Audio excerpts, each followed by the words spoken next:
My name is Samantha, and I'm 32 years old. For as long as I can remember, I've dreamed of having a place that was just mine, somewhere quiet, away from the constant noise and chaos of my family. I grew up in a house where privacy didn't really exist. I shared a small bedroom with my two sisters, and there was never a moment when someone wasn't borrowing my clothes, my makeup, or even my diary without asking. Of course, I remember hiding my diary under a loose floorboard, because if I didn't, it would surely be read out loud during dinner like some kind of comedy show. Back then, I promised myself that one day I would have my own space, a place where I could breathe freely, where everything inside would be mine, untouched by anyone else's hands. After college, I worked my way up in a growing tech company. Over the years, I became a marketing executive, which came with a good salary and bonuses every quarter.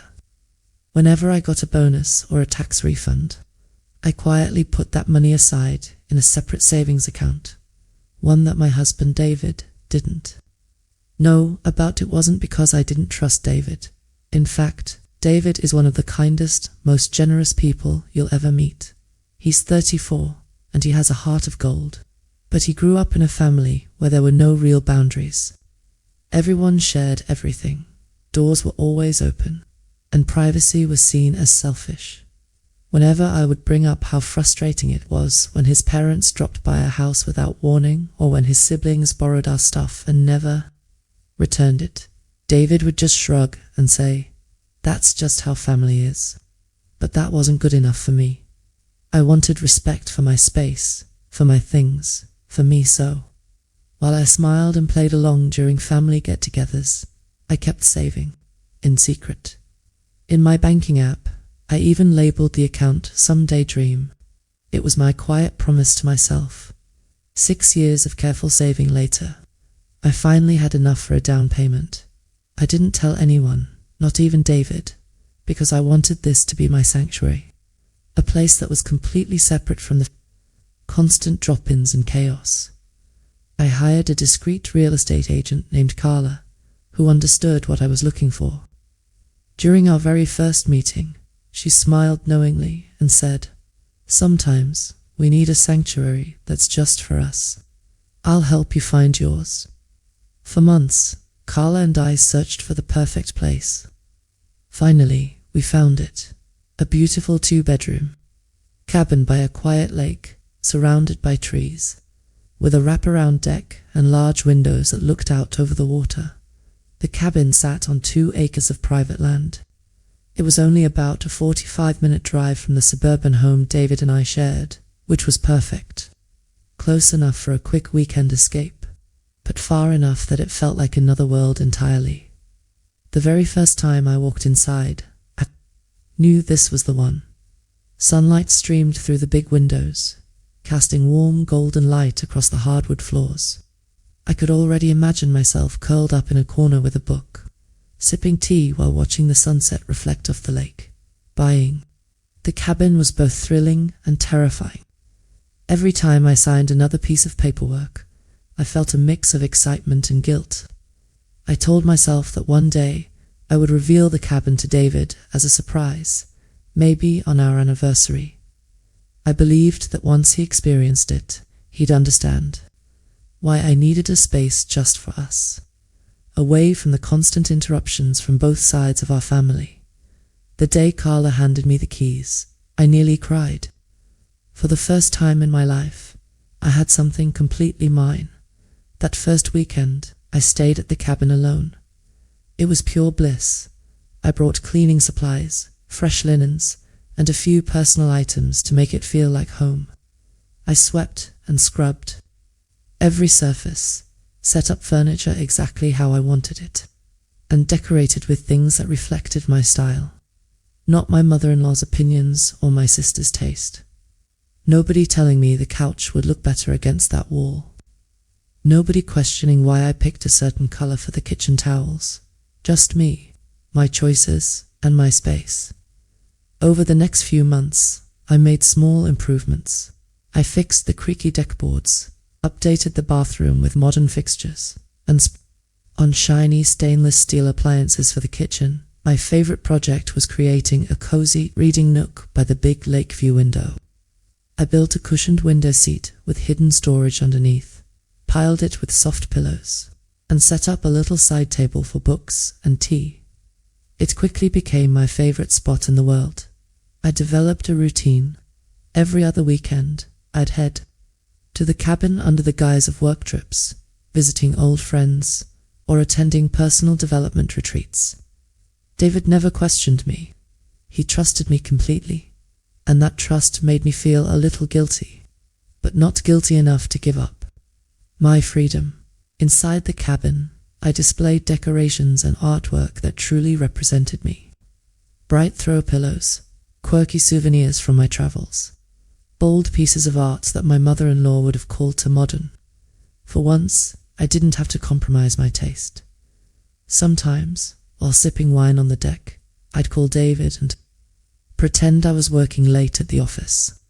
I hated lying, but as I watched the moonlight dance across the lake, I reminded myself why I was doing this. This cabin was my escape.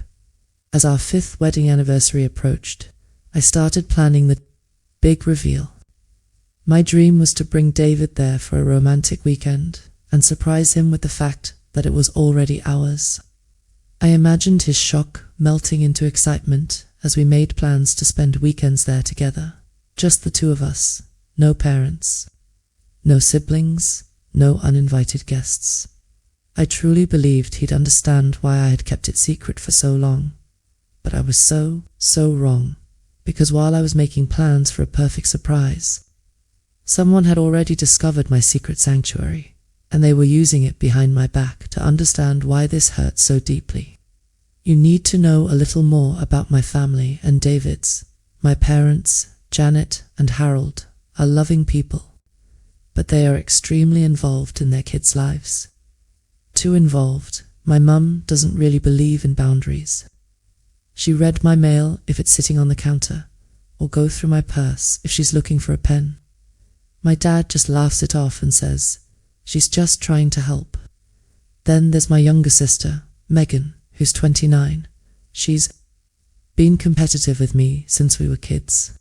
If I got a new bike, she had to have a better one. If I got promoted, she'd change jobs just to get a fancier title. Right now, she's engaged to her fiancé, Mark, a nice guy, but very quiet. He mostly goes along with whatever Megan wants. My older brother Ethan is 35 and the family peacekeeper. He's easygoing and kind, but constantly excuses our parents' behavior with phrases like, "That's just mum being mum," or "they mean well." On David's side, his parents, Karen and George, are very similar to mine, always popping by without notice, moving things around in my kitchen, helping by completely reorganizing my cabinets. David thinks this is normal. In his family, everyone has keys to everyone else's houses, supposedly for emergencies. But those emergencies often include things like borrowing clothes or dropping off casseroles at 10 a.m. for years. This lack of boundaries drove me crazy, and every time I tried to speak up, I was told, "We're family. That's just how it is." But deep down, I knew it didn't have to be that way.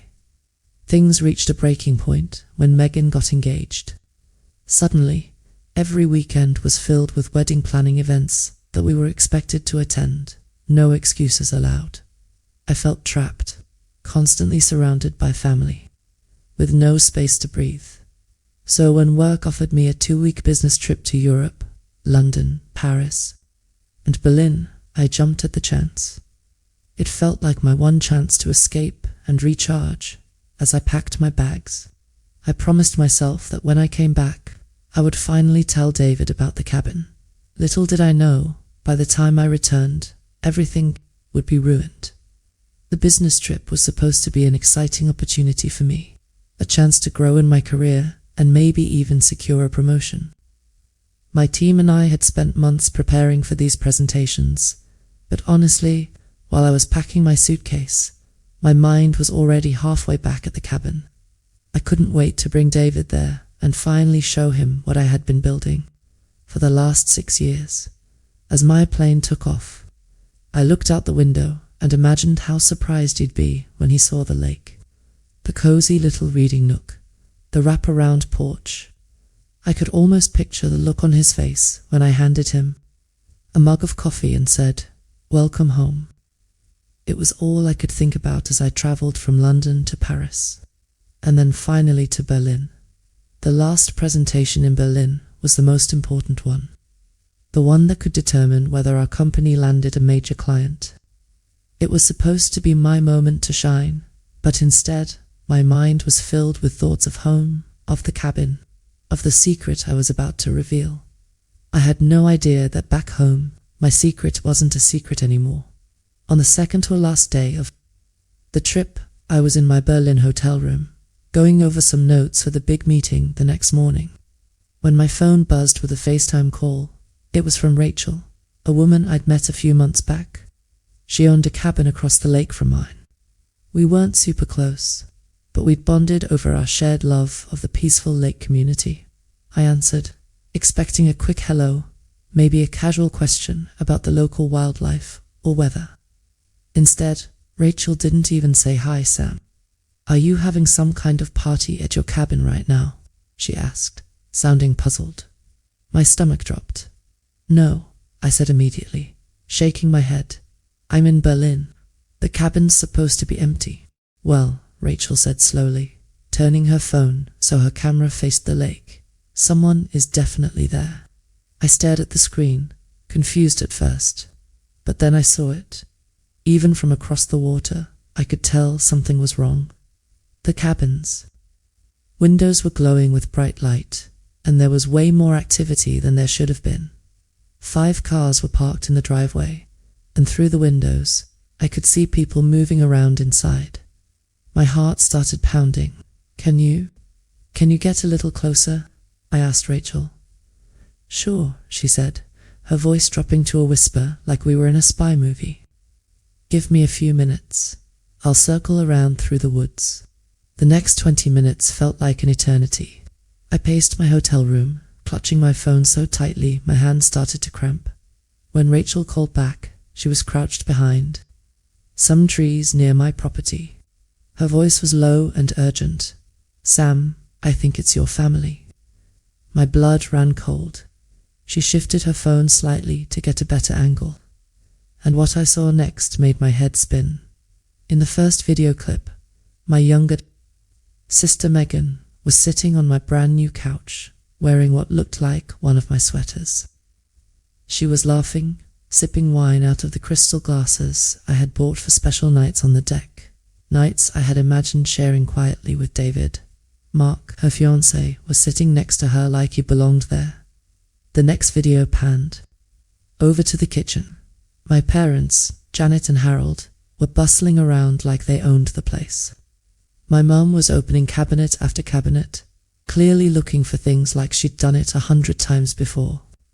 My dad was happily using my very expensive coffee machine, the one I'd splurged on after my last promotion. I felt sick. The third clip nearly broke me. David's brother, Brian, and his wife, Emily, came walking out of my master bedroom, laughing about something. Emily was holding a makeup bag that looked exactly like the one I kept in my bathroom vanity. "No, no, no," I muttered, my hand shaking so badly I nearly dropped the phone.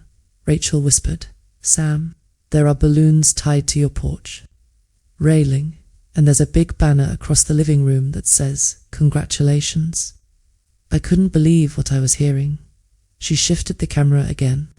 Gift-wrapped packages were stacked on my handcrafted coffee table, the one I had specially ordered from a local woodworker.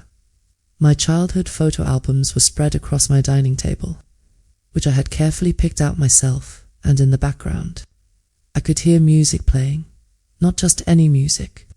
It was my vintage record player, spinning a rare vinyl album I had searched for months to find. It felt like my soul was being ripped out, piece by piece. "Keep recording," I said, my voice shaking. "Please, Rachel. I need to see everything." I hung up and immediately started calling everyone David, my parents, Megan, even Brian.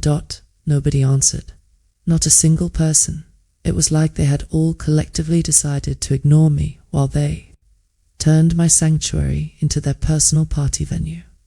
I thought about calling the local police to report trespassing, but how would that even work? Would they take me seriously if I told them my own family was the one trespassing? Meanwhile, Rachel kept sending me more videos. In one, my mum was rifling through the little office nook I'd set up for working remotely, opening and closing drawers like she owned the place. In another, Megan was taking selfies with Mark, clearly getting ready to post them on social media. My hands were trembling as I opened Instagram, and there it was. A fresh post from Megan, tagged at my exact location. The caption read, "Family celebration at our gorgeous new lake house." Our lake house.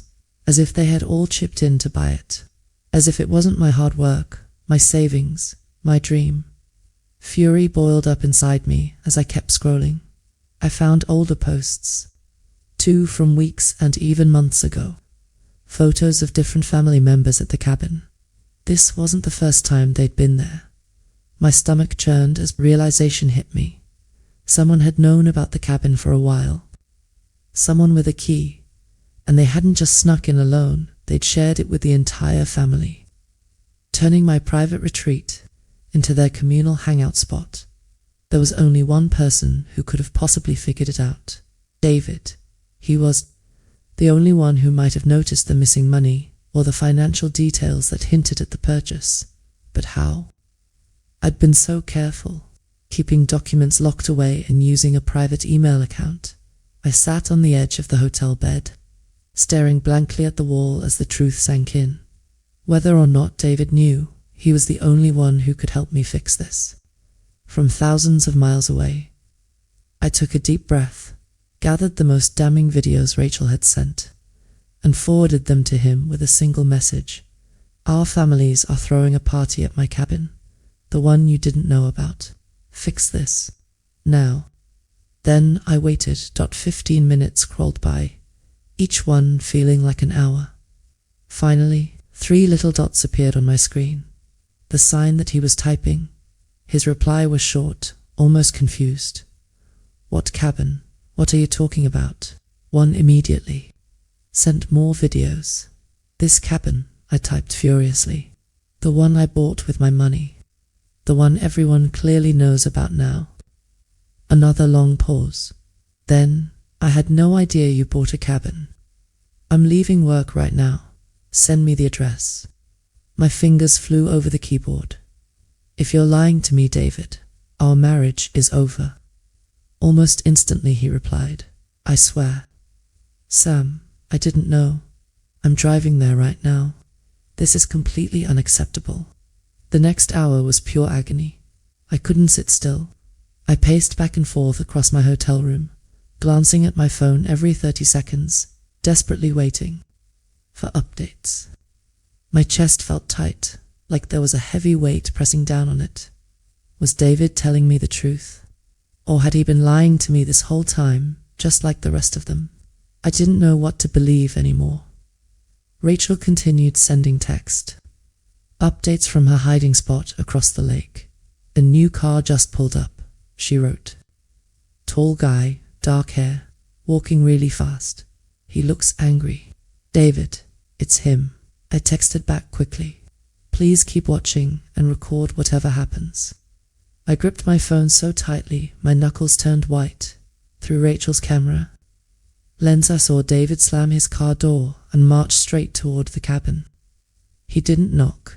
He didn't even pause. He just flung the door open and stormed inside. From the outside, I couldn't hear their voices, but their body language said it all. Arms waving, fingers pointing, faces shifting from celebration to shock to pure defensiveness. Within minutes, the party atmosphere inside completely dissolved into chaos. ****. Rachel's texts came through one after another. "Your parents are leaving now. Your mum looks furious. Megan and Mark are headed out next. Megan's face is bright red. Brian and Emily just stormed out with overnight bags. I watched through Rachel's videos as one car after another drove away, tires crunching, over the gravel driveway. Within 20 minutes, the driveway was empty except for David's car. Finally, my phone buzzed with a FaceTime call. I answered immediately, my heart racing. The image that filled my screen nearly brought me to tears. The cabin looked like a disaster zone. There were half-empty wine glasses scattered across tables, food left out on the counters. Gift wrap and scraps of ribbon littered the floor like confetti. My beautiful cream-coloured couch, the one I'd spent weeks choosing, had a dark red wine stain on one cushion. The handcrafted coffee table, my prized piece from a local artist, now had a long, ugly scratch running across its surface. And my favourite vase, the one I'd brought back from a trip to Italy, lay shattered on the floor near the fireplace. David's face appeared on the screen, red and sweaty, his hair a mess, from running his hands through it in frustration. "I had no idea," he said immediately, his voice shaky. "Sam, I swear to you, I didn't know about any of this." I stared at him, my throat tight. "Then how did they get in?" I asked quietly, barely able to get the words out. He exhaled, looking exhausted and angry all at once. "Your mother has a key," he said. When I asked how she got it, she wouldn't give me a straight answer. She just kept saying it was a family place and they were celebrating Megan's engagement. My heart pounded in my ears. "And what did you say to them?" "I told them the truth," he said firmly, "that this is your private property, that they had no right to be here, that they needed to leave immediately." He looked me straight in the eye through the camera, and I told them there would be serious consequences for this violation. For the first time since Rachel's initial call, a flicker of hope sparked inside me. Maybe David really hadn't been part of this. Maybe he was just as blindsided. And angry as I was, "Thank you," I whispered, my voice trembling. "I'm going to stay here tonight," David said. "I'll make sure no one comes back, and I'll start cleaning up." But as my gaze swept over the mess behind him, I knew this was about more than just cleaning up spilled wine and broken glass. The real damage was emotional. The cabin wasn't just a building. It was a dream I had worked years to create, my sanctuary, and now it had been violated by the very people I had built it to escape. I hung up with David and immediately called the airline. I didn't care how much it cost or how many extra fees I had to pay. I needed to get home as soon as possible. The business presentation in Berlin would have to go on without me. Some things were more important than work. That night, I barely slept. I kept replaying Rachel's videos in my mind, imagining every hand that had touched my things, every drawer they'd opened, every private corner they'd invaded. It wasn't just about the physical mess. It was the knowledge that they'd been there laughing, celebrating, living in a space that was supposed to be mine and mine alone. The next morning, I boarded an earlier flight. My entire body was tense with anger and dread as I sat on the plane, staring out the window. I knew one thing for sure. Whoever was responsible for letting this happen was going to face consequences. No more excuses. No more, "That's just how family is." This time, they had gone way too far. When my plane finally landed, I rushed through customs and baggage claim, barely registering the people around me. David was waiting in the arrivals area. His expression was a complicated mix: concern, guilt, and something like fear. The car ride home was painfully silent. We both stuck to small talk comments about my flight, the weather, his work week. But underneath it all, there was a storm brewing. We both knew that the real conversation was coming. As we pulled into our driveway, I noticed a large wicker basket sitting on the front porch. It was wrapped in cellophane with a big red bow on top. David sighed when he saw it. "That showed up this morning. It's from your parents." My hands clenched into fists. Inside, I unpacked the basket. Expensive wines, gourmet chocolates, and a card that read, We're sorry for the misunderstanding. Love, Mum and Dad. Misunderstanding, like this was some simple mix-up.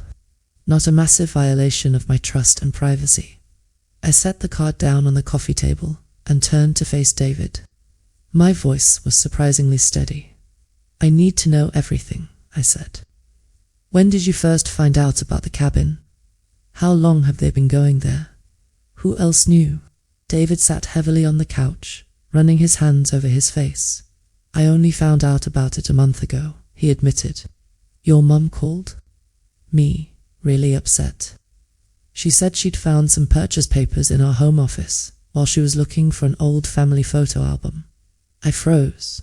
Wait, she was going through our files. He nodded grimly. Apparently, yeah. She said she was shocked he would make such a big purchase without telling anyone, especially me. She even suggested you might be planning to leave me. My mouth fell open, and you believed her. I didn't know what to believe, he said quietly. I was hurt, confused. I couldn't understand why you'd keep something this big a secret. He paused, looking down at his hands. Your mum told me she thought the cabin was meant to be a family gathering place, and that maybe you were just waiting for the right time to reveal it to everyone. The pieces were starting to come together, in my head, and they made me sick. So, you gave her permission to use it? I asked, my voice sharp. Not exactly, he said quickly. She already had a key somehow. She told me she'd gone to check it out, and that it was beautiful, and that it would be perfect for family weekends. And you didn't think to tell me. You didn't even ask me. He winced. I should have. I know that. But I was hurt. Sam and your mum were so convincing. She made it sound like of course you'd want the family to enjoy it, that you were just waiting until it was completely ready before showing it off. My stomach churned as he continued explaining, as David kept talking. My anger grew with every word. He explained that my mum had found out about the cabin 3 months ago, long before he knew anything about it. At first, she had just taken my dad there to see it. Then she invited Megan and Mark for a weekend. Before long, she was bringing more and more family members along, treating my private space like it was some kind of shared family vacation. Home by the time Megan's engagement rolled around, my mum decided to host the celebration at my cabin. She told everyone it was a surprise for you, David said, his voice heavy with regret, that you weren't ready to reveal it yet, but that you'd be thrilled once you saw how happy everyone was using it. And you just went along with that? I asked, my voice rising. His shoulders sagged. I didn't go along with. It's Sam. I didn't even go there myself. I didn't want to see it without you. I was hurt and confused, and I didn't know how to talk to you about it. And when your mum said you'd probably be happy we were all enjoying the cabin together, part of me wanted to believe her. I was shaking with anger now, my hands curled into fists at my sides.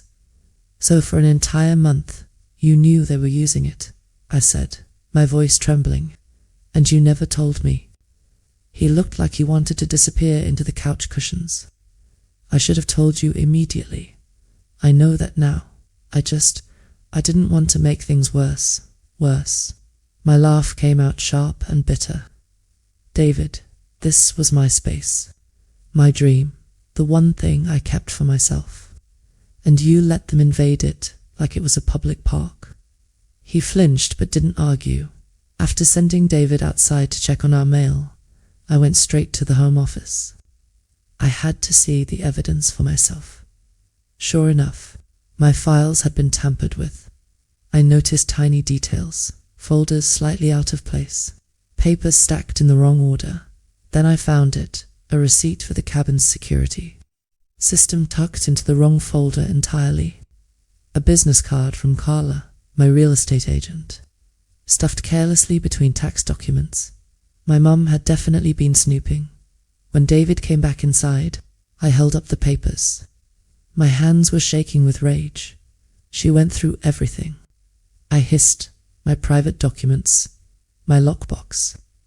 She didn't just find these papers by accident. She searched for them. and you let her keep going like it was no big deal. David's face turned pale. I made a mistake. I should have stopped her. I should have told you right away. I just didn't know how to handle it. I stared at him, my chest heaving. Before I could respond, my phone buzzed with a notification. It was an email from the cabin's internet provider, confirming a change to the account password, a change I hadn't requested. Someone had been messing with my service settings. That was the final straw. "Get in the car," I said, my voice like ice. "We're going to the cabin, now." The 45-minute drive to the lake felt endless. We didn't speak the entire time. My heart pounded harder with every mile, my thoughts racing wildly. What would I find when we got there? How much of my private sanctuary had been touched, changed, ruined? When we finally pulled up, my chest tightened at the sight of it. The cabin looked the same from the outside, calm, peaceful, perfect. But I knew the inside would tell a different story. As soon as we stepped through the door, my fears were confirmed. Despite David's earlier cleaning efforts, there were signs of intrusion everywhere. The refrigerator was filled with foods I never bought, my dad's favorite brand of beer, my mum's special organic yogurt, condiments I never used. In the bathroom cabinet, I found Megan's distinctive makeup products and hair tools. The closet in the guest bedroom was filled with fishing gear that I recognized as my dad's, and some that belonged to Brian, too. But the worst moment came when I opened a drawer. In the kitchen island, there neatly organized, was a handwritten schedule. My breath caught as I read it. Each line listed a different family member's name, assigned to specific weekends stretching out for months into the future. My mother had even penciled in her book club for the third Thursday of every month. They were planning to keep using it, I whispered, showing the paper to David, like it was some kind of timeshare, like it was theirs. David's jaw dropped. I had no idea it was this formal, he said, shaking his head. When your mum told me about it, she made it sound like they'd only visited once or twice. I let out a bitter laugh. Once or twice, they practically moved in. We walked through the cabin together, uncovering more evidence of how completely my sanctuary had been invaded. The neighbors waved at us cheerfully, calling out, "Hey, you're back. The family from the city was here last weekend. Such nice people." My stomach churned. They weren't just using my cabin. They'd introduced themselves to the neighbors as if they were the rightful owners. On Megan's Instagram, I found dozens of photos from past visits. Pictures of her and Mark lounging on my window seat, my favorite reading nook, my parents hosting friends on my deck, David's parents cooking in my kitchen. Each photo felt like a punch to the gut as I wandered through the cabin. I noticed even more personal violations. My carefully organized bookshelf had been rearranged, with my novels shoved aside to make room for Megan's romance books. The black and white lake photographs I'd hung on the walls were gone, replaced with cheesy family portraits my mom must have brought in. And then I saw the bed. My bed. The sheets were rumpled.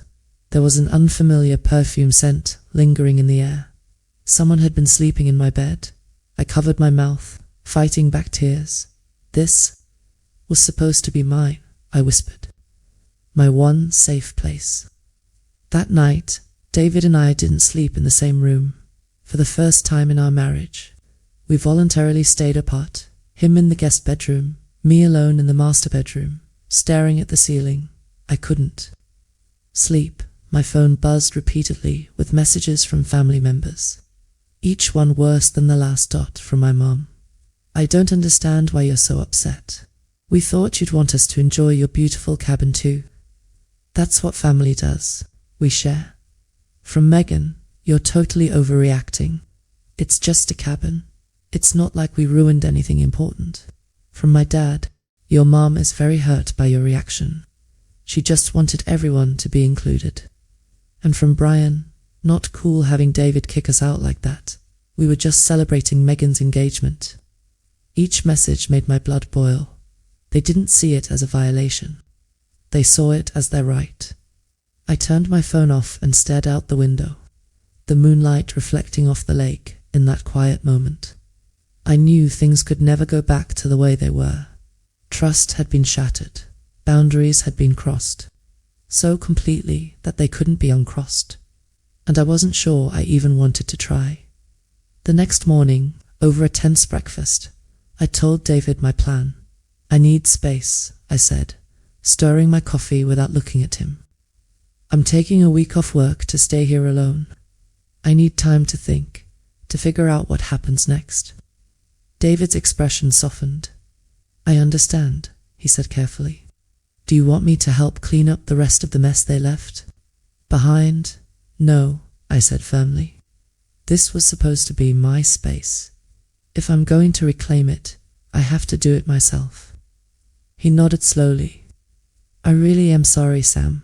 I should have told you the moment your mum mentioned finding those papers. I was just hurt that you kept such a big secret." "I know," I said quietly. "We both made mistakes. But right now, I need to be here on my own." After packing some clothes and supplies, I watched David drive away.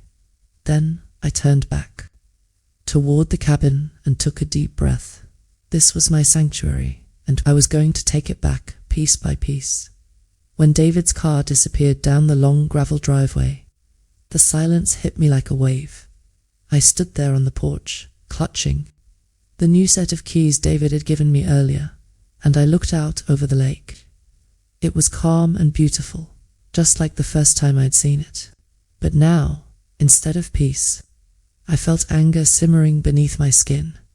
This was supposed to be my safe place, my sanctuary, and they had turned it into a playground. I knew that if I didn't take control now, it would never feel like mine again. So I rolled up my sleeves and got to work, determined to reclaim every inch of my cabin. The first thing I did was walk through each room slowly, taking stock of everything they'd touched, moved, or left behind. The evidence of their intrusion was everywhere in the shed. My dad's expensive fishing gear was stacked in the corner, taking up the space where I had planned to store my kayaks. On the kitchen bulletin board, there were 2 new additions: my mum's book club schedule and Megan's wedding planning timeline, both pinned up like they belonged there. The bathroom cabinet was stuffed with toiletries, belonging to at least 4 different family members. Toothbrushes, lotions, deodorants. It looked like a shared family bathroom, not mine. I logged onto social media and found even more proof. Photo after photo showed my family enjoying my private retreat without me. There were pictures of my parents, hosting their friends on my deck. Shots of Megan and Mark cuddled together on my window seat, the one I had built specifically for myself. Even David's parents appeared in photos, happily cooking dinner in my kitchen. Each image felt like another stab to the heart. I couldn't believe how deep this violation went. It wasn't just that they had used my cabin. It was that they had claimed it, paraded around like it belonged to them, posting proof online for the world to see. I closed my laptop with a sharp snap, my hands trembling. "No more," I whispered to myself. "This ends now." I started the reclamation process methodically, room by room. First, I gathered every single item that didn't belong to me: fishing gear, clothes, books, kitchen, gadgets, toiletries. Everything went into large boxes that I labeled with each person's name. As I packed, I could feel my anger rising and falling like waves. Anger when I found Megan's romance novels shoved into my carefully organized bookshelf, pushing aside the books I'd chosen with such care. Betrayal when I realized my mum had replaced the black and white lake photographs I'd hung on the walls with cheesy family portraits. And then, violation so deep it made my chest hurt when I discovered someone had been sleeping in my bed. The smell of unfamiliar perfume lingered on my pillowcase, mocking me. That bed had been my safe place now. It felt contaminated, By the end of the first day, I had filled 10 large boxes. I stacked them neatly in the corner of the living room, like a visual reminder of how completely they had taken over my life. But that was just step one. The next morning, I called a local locksmith. When he arrived, I explained that I had lost track of who had keys to the property. I didn't bother telling him the whole story. It didn't matter. He nodded sympathetically. Happens more often than you'd think, he said. Vacation homes especially. Too many duplicate keys floating around. As he worked, I stood by the door, listening to the satisfying click of the new locks being installed. When he handed me the fresh set of keys, a wave of relief washed over me. It was just a small piece of metal, but it represented something huge. Control.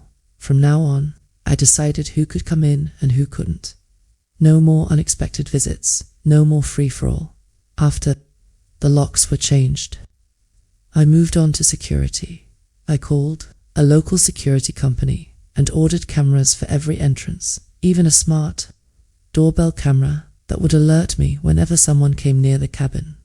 The technician helped me, set up motion sensors and connected everything to an app on my phone. Now you'll know the moment anyone sets foot on your property, she said, showing me how to access the live video feed. Peace of mind has a price, but in that moment, I knew it was worth every penny. Finally, I could breathe again. Once the physical safety of the cabin was secure, I sat down at my laptop and created a document titled **** Cabin Rules and Boundaries. ***. This time, there would be no confusion, no vague suggestions. These rules were clear, specific, and came with consequences. 1. No one enters the cabin without an explicit invitation from me. 2. ***. Visits must be scheduled at least 2 weeks in advance. 3.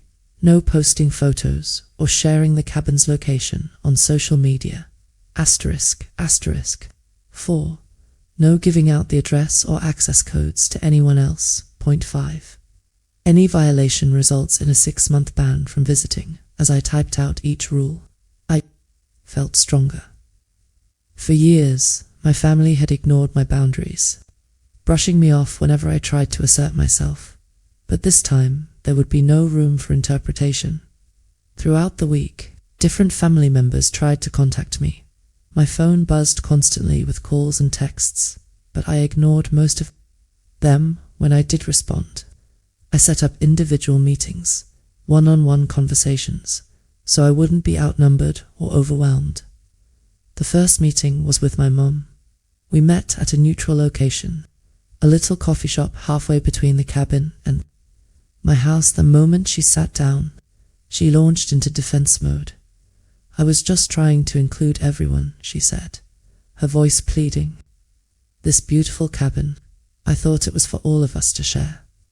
That's what family does. I stared at her, calm but firm. No, Mum, what you did wasn't inclusion. It was violation. You went through my private files, made a copy of my key without permission, and turned my personal retreat into a community clubhouse. But we're family, she insisted, her eyes wide. Like those words excused everything. Being family doesn't mean having no boundaries, I said, leaning forward. Would you walk into my bathroom while I was showering? Would you read my journal? Would you take cash out of my wallet without asking? She looked genuinely shocked. Well, no, of course not. That's different. It's not different. I said firmly, my cabin is my private space, just like my bathroom or my bedroom.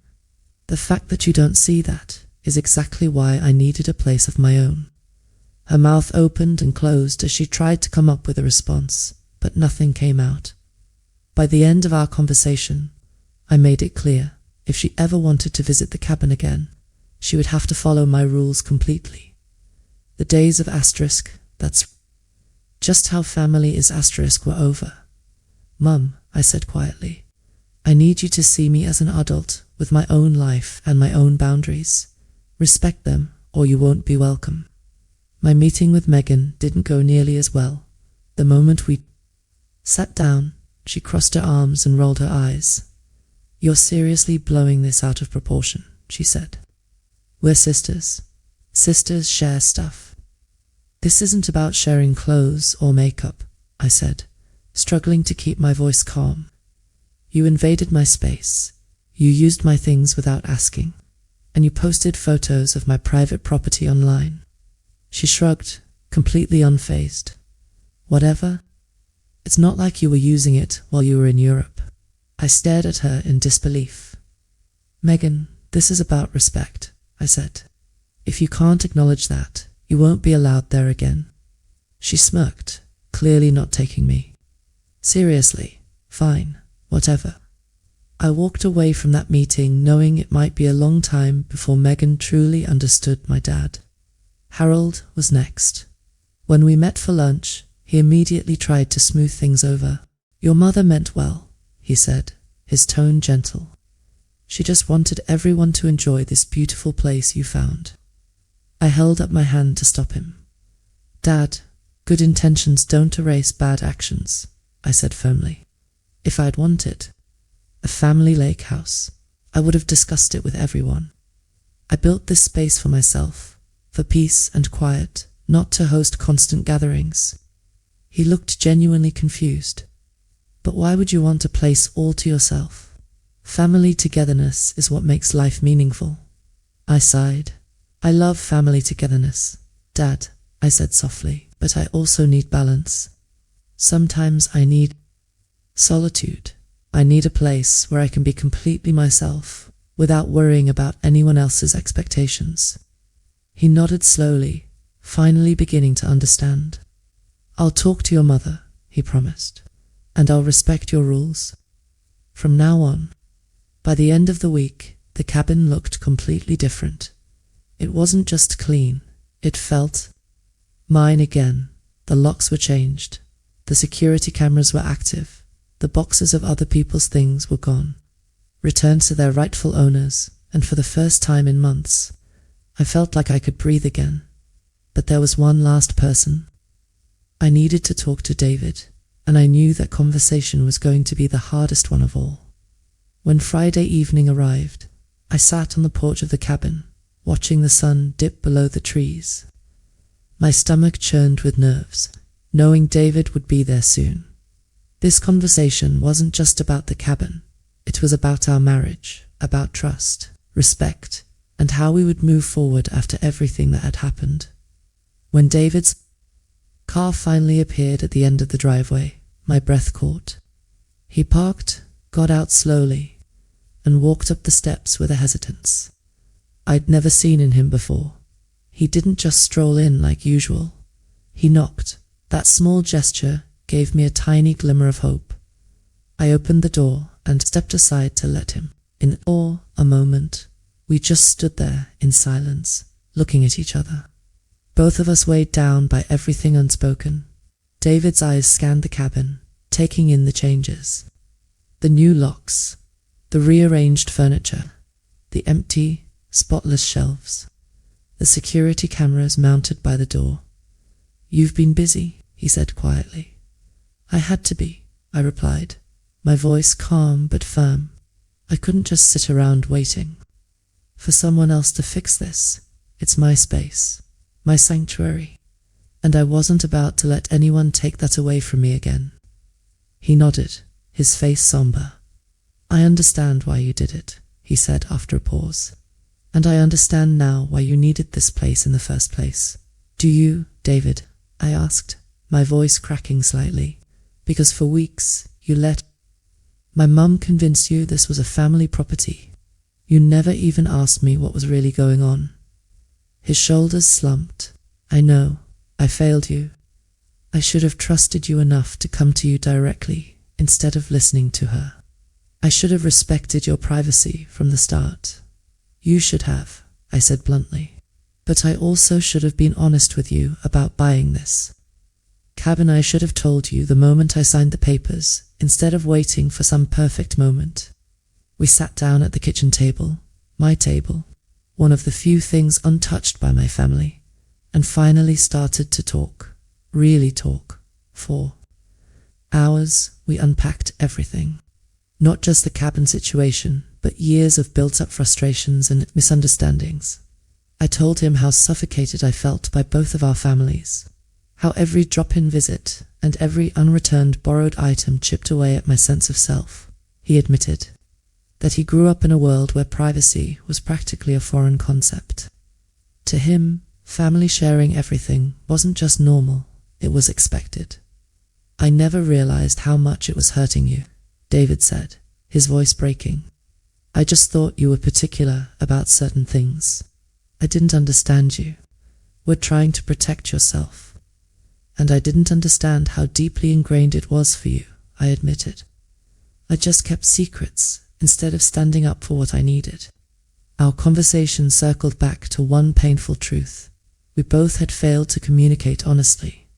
For me, it was hiding the cabin and my need for space.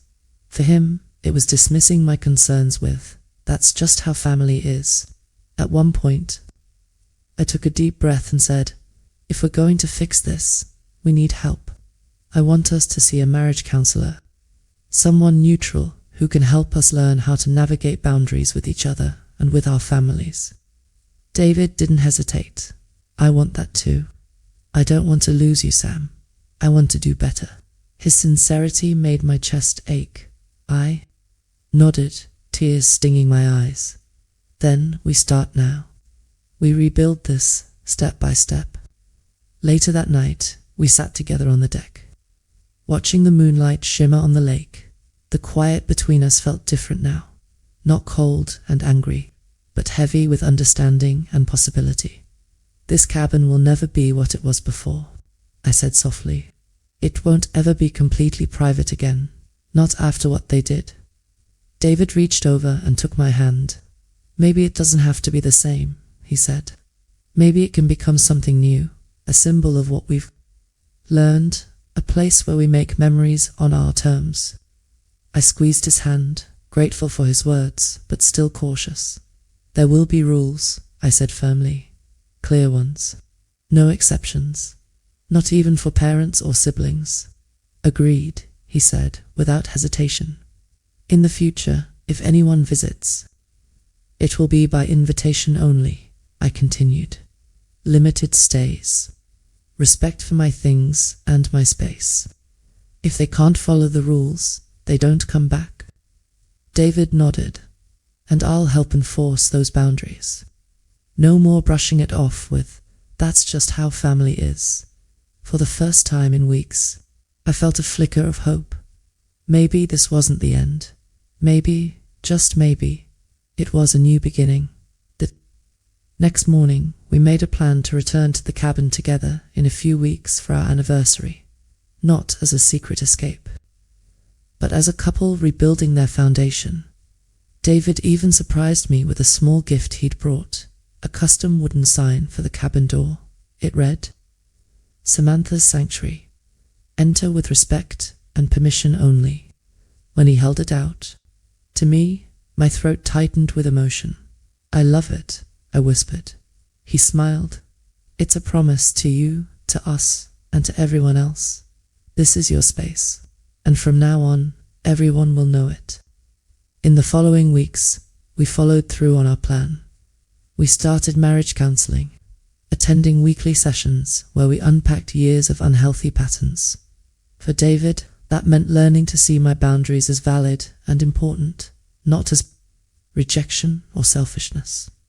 For me, it meant learning to voice my needs openly instead of bottling them up and hiding things. Our counselor helped us build new strategies, like creating family-free days where it was just the two of us, and setting up clear communication rules about visits and privacy. The work was hard and sometimes painful, but slowly, we began to heal. Meanwhile, my family was going through their own journey. My mum struggled at first. She kept saying things like, "But we're family, Sam. Families share everything." Each time, I calmly reminded her, being family means respecting each other, not steamrolling over each other's needs. My dad, surprisingly, became my ally. He started gently reminding my mum to call before stopping by, and he even helped explain to her why boundaries were important. Megan, on the other hand, stayed distant.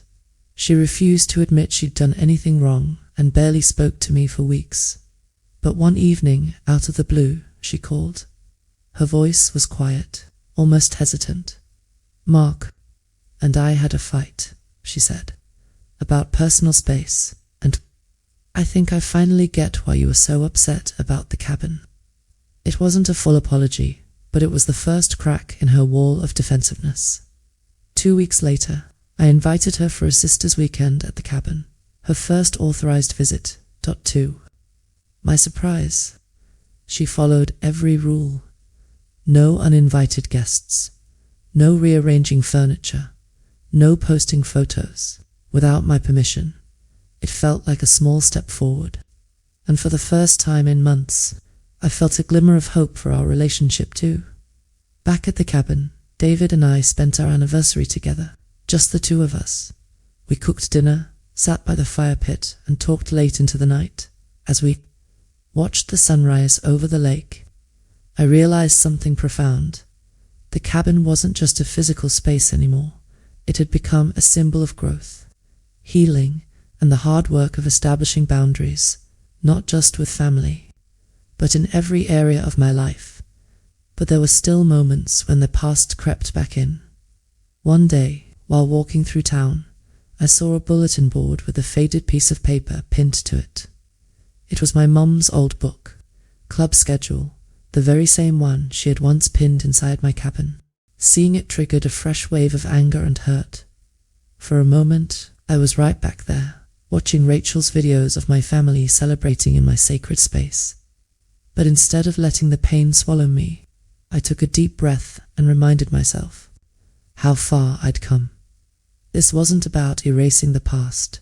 It was about building a future where my boundaries were respected by everyone, including myself. As winter melted into spring, life settled into a new rhythm. The cabin stayed protected. Thanks to the new locks and security cameras, the rules I'd created were now non-negotiable. And to my surprise, even my boundary challenged. Family had started to respect them. The violations hadn't been forgotten, but slowly they were being replaced with healthier patterns. And for the first time in a long time, I felt at peace. 6 months passed since that awful day when Rachel's videos shattered my world. Half a year since I discovered my family, laughing, eating, and celebrating in a space I had built as my private sanctuary. So much had changed since then, not just in the cabin itself, but in my relationships, and most importantly, in me. The cabin was now truly mine again, with the new locks, the security cameras, and the clearly defined rules. There had been no unauthorized visits. The app on my phone gave me instant notifications if anyone so much as stepped onto the property. That peace of mind alone was worth every penny I had spent. I could finally relax when I drove up the winding road, knowing no one had been there unless I allowed it. It felt safe again, but the emotional journey that was far more complicated. The dynamics within my family had shifted dramatically. Some relationships were slowly healing, while others remained strained, maybe permanently. Megan, for example, stayed stubborn for months. She continued to act like nothing serious had happened, brushing off my feelings as if I were overreacting. Whenever we saw each other at family gatherings, there was tension in the air, sharp and uncomfortable. Then, 3 months ago, she called me unexpectedly. Her tone was softer than I'd ever heard it before. "I've been thinking about, everything," she said hesitantly. "Mark and I had a fight recently about personal space and boundaries." She paused, and "I think I finally understand why you were so upset about the cabin." It wasn't a full apology, but it was something for Megan. Just admitting that she understood was a big step. 2 weeks later, I invited her to spend a weekend with me at the cabin. Her first invited visit. The rules were crystal clear. She couldn't bring anyone without asking. She couldn't move furniture or change anything in the cabin, and absolutely no posting photos or tagging the location online. To my surprise, Megan followed every rule. The weekend went smoothly.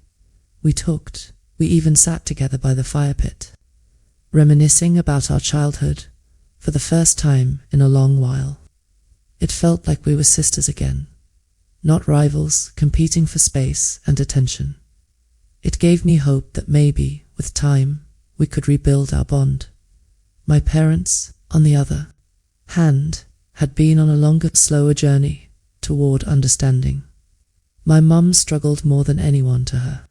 Family meant full access, doors always open, lives intertwined, no secrets, no locked doors. The idea of respecting boundaries felt unnatural to her. At first, every conversation we had turned into a battle. She'd say things like, "But we're family, Sam. Families don't need rules to visit each other." And I'd calmly reply, "Families especially need rules, Mum. Otherwise we hurt each other without even realizing it." There were weeks when I had to step back and limit contact just to protect my own mental health, but slowly, over time, my mum began to change. The first sign was when she started texting before coming by our house instead of just showing up. The first time she asked, "Is now a good time to visit?" I nearly cried. My dad, surprisingly, turned into my biggest ally. Whenever my mom slipped into her old habits, he'd gently remind her, "Remember, we need to call first." The shift was small at first, but it meant the world to me. Finally, after months of careful conversations and hard boundaries, I decided to invite my parents to the cabin, just for a day visit. When they arrived, they brought a simple housewarming gift, a beautiful wind chime for the porch. As my dad hung it up, he said, "We want you to know we respect that this is your special place. Thank you for sharing it with us today."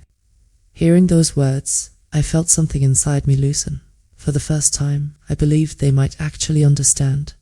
But the most profound changes happened in my marriage. David and I committed 2 weekly marriage counseling sessions. At first, it was awkward and painful. There were so many wounds to work through. My secrecy, his inaction, the deep-rooted family dynamics that had shaped both of us. But week after week, we began to untangle the mess. In one session, David finally said something that broke me wide open. "I never realized how much my family's behavior hurt you," he admitted. "I just thought you were being private or particular. I didn't see that you were trying to protect yourself." Hearing him acknowledge that was like a balm to my heart. For the first time, I felt truly seen and understood. Our counselor helped us develop new patterns. David now checks with me before sharing our plans with anyone, something that seems small, but to me, it means everything. And he no longer dismisses my concerns with a casual, "That's just how family is." Those words are officially banned from our marriage. 3 months ago, David and I celebrated our anniversary at the cabin. It was the perfect mix of romantic and healing. We cooked together, listened to music, and watched the sunset over the lake. That night, David gave me a special gift. It was a custom wooden sign with engraved words. "Samantha's Sanctuary, enter with respect and permission only." He hung it proudly on the cabin door. That sign wasn't just decoration. It was a promise to me, to us, and to everyone else. This space was no longer up for debate. Despite all this progress, healing wasn't a straight line. There was still moments when old wounds reopened. A few weeks ago, I was in town grabbing groceries when I passed the community bulletin board near the coffee shop. Pinned there, faded and curling at the edges, was one of my mum's old book club schedules. The same kind she used to hang inside my cabin without asking. Seeing it sent a jolt through me, a rush of anger, hurt, and memories of those first awful videos from Rachel. I stood there, frozen, my hands trembling. For a moment, it felt like I was right back in that Berlin hotel room, watching my family celebrate in my sacred space while I was powerless to stop them. But then, I took a deep breath. I reminded myself that things were different now. I wasn't powerless anymore. I had reclaimed my cabin, my voice, and my right to set boundaries. The pain didn't vanish instantly, but it didn't control me anymore either. As spring arrived, I decided to host a small gathering at the cabin, one that I planned. I invited people to, and I controlled it. Was the first time I had opened the doors to anyone outside of immediate family since everything happened. David was there, of course. Rachel came to the friend who had first alerted me to the invasion. We invited 2 close couple friends as well. It was a small, intimate group, exactly how I'd always imagined sharing the cabin. We grilled dinner, sat around the fire pit, and watched the sunset over the lake. The laughter was genuine. The warmth was real. No drama, no chaos, just peace.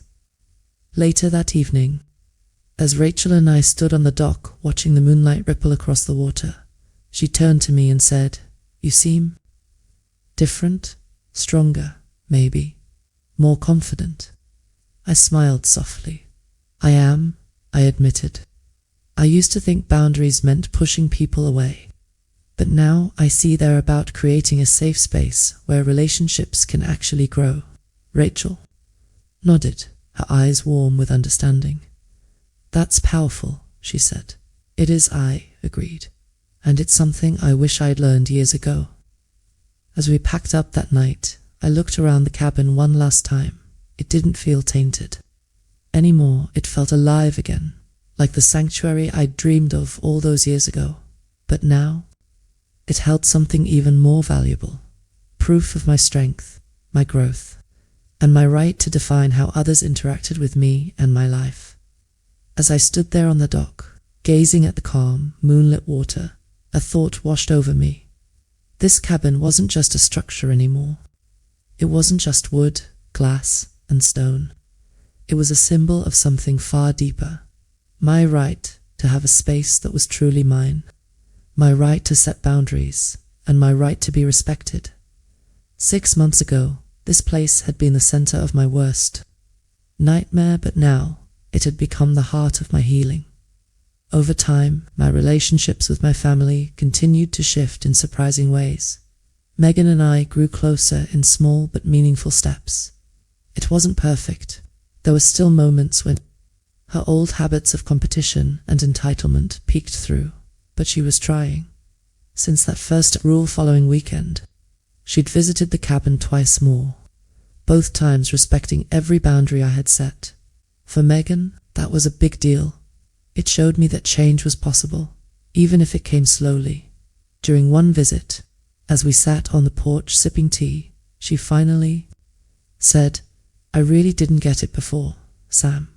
I thought you were being dramatic, but now I see why you needed this space. I'm sorry." Tears pricked my eyes at those words. It wasn't just an apology for the cabin. It was an acknowledgement of my need to exist as my own person, separate from the constant pull of family expectations. My parents were also making progress, especially my mum. It had taken countless conversations, some calm and others heated, but little by little, she began to understand. Now, before visiting our house, she always texts first. It sounds like such a small thing, but it's huge for us. And every time she asks, "Is it okay if we stop by today?" my heart swells a little with gratitude. My dad continued to be my quiet supporter, the one gently reminding her when old habits tried to creep back in. The first time I invited them back to the cabin for another day visit, they showed up with a new sense of respect. My dad even smiled as he handed me the cabin key back at the end of the day, saying, "This belongs to you. Thanks for letting us be here." Hearing those words made me realize how far we'd come. David and I had our own transformation. Counseling wasn't easy. There were tears, arguments, and moments when I wasn't sure we'd make it. But every hard session brought us closer. We learned how to communicate honestly, how to respect each other's needs, and how to stand united against outside pressures, even when those pressures came from our families. David no longer dismissed my concerns with a casual shrug. He'd gone from saying, "That's just how family is," to being the one who helped enforce the boundaries we'd created together. The first time he told his mum, "No, you can't just drop by. You need to call first," I nearly burst into tears. It wasn't just about the words, it was about knowing he finally understood why those boundaries mattered so much to me. For our most recent anniversary, David and I spent 3 perfect days. At the cabin, it was peaceful, joyful, and entirely ours. On the second night, as we sat on the deck watching the sunset, David looked at me with a smile. "You know," he said, "this place used to represent conflict and pain for us, but now it feels like home." I reached for his hand, squeezing it gently. "That's because we made it ours," I said softly. Together, above the cabin door, the custom sign he'd given me, "Samantha's Sanctuary, enter with respect and permission only," hung proudly, a daily reminder of how far we'd come. But healing doesn't erase the past entirely. There are still moments when I feel the sting of old wounds.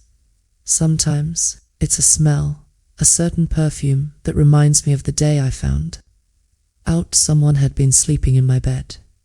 Other times, it's a sound, the creak of a floorboard that brings back memories of Megan laughing in my sweater on my couch. And sometimes, it's just the memory itself, replaying when I least expect it. One day, while walking through town, I spotted a faded old flyer for my mum's book club still pinned to the community bulletin board. It was like a ghost from the past, a reminder of how they had once treated my private refuge like a shared clubhouse. For a moment, anger flared hot in my chest, but instead of letting it consume me, I took a deep breath and walked away, because now I had the tools to handle it. I've learned that boundaries aren't walls meant to push people away. They're bridges, structures that show others how to cross into our lives safely, respectfully, and without harm for so long. I felt guilty for needing space. I'd been raised to believe that wanting privacy was selfish, that saying no meant I didn't love my family enough. But now I know the truth. Healthy love requires healthy boundaries. Without them, love becomes suffocating. Without them, there's no room to grow. Last weekend, I hosted another gathering at the cabin, but this one was different. It wasn't forced or chaotic. It was peaceful, intimate, and entirely on my terms. David was there, of course, along with Rachel, the friend who had helped me discover the truth. In the first place, we invited 2 of our closest couple friends, people who had supported us through everything. As the sun set, we sat round the fire pit, roasting marshmallows and laughing. It was exactly how I had always imagined sharing the cabin, not as a free-for-all, but as a place where respect and love could coexist. Rachel stood beside me on the dock later that evening, watching the moonlight dance on the water. "You seem lighter," she said with a smile. "Happier, like a weight's been lifted." I nodded, feeling tears prick my eyes, but this time there were tears of gratitude. "I am," I said softly. "I finally understand that having boundaries doesn't mean pushing people away. It means teaching them how to be close to you without hurting you." Rachel squeezed my shoulder. "That's powerful." "It is," I agreed, "and it's something I'll never forget." As the night wound down and our friends headed home, I stood alone on the deck, breathing in the crisp lake air. The cabin was quiet again, just as it had been the very first night I stayed here. But this time, the quiet didn't feel lonely. It felt full of growth, full of strength, full of the love I had finally learned to protect, both for myself and for others. If there's one thing my journey has taught me, it's this: your need for boundaries is valid, even with family, especially with family. Love without respect isn't really love, it's control. True love honors the separateness of the other person, their right to privacy, their need for independence. By defending this cabin, I didn't just protect a building, I protected my voice, my autonomy, and my right to exist as my own person. And in the process, I discovered something I didn't expect. My sanctuary wasn't just these four walls, it was me. Have you ever had to set boundaries with family members who didn't understand why you needed them? It's hard, it's painful, but trust me when I say this, it's worth it. Because the moment you claim your right to space, you also claim your right to peace, and that kind of peace. It's priceless. The cabin will always be my safe place. But now, it's also a symbol of hope, proof that even the deepest wounds can heal when you stand firm. Speak your truth and refuse to let anyone define your worth. I built this space with my hands, but I rebuilt it with my heart, and I'll never ever let anyone take that away from me again.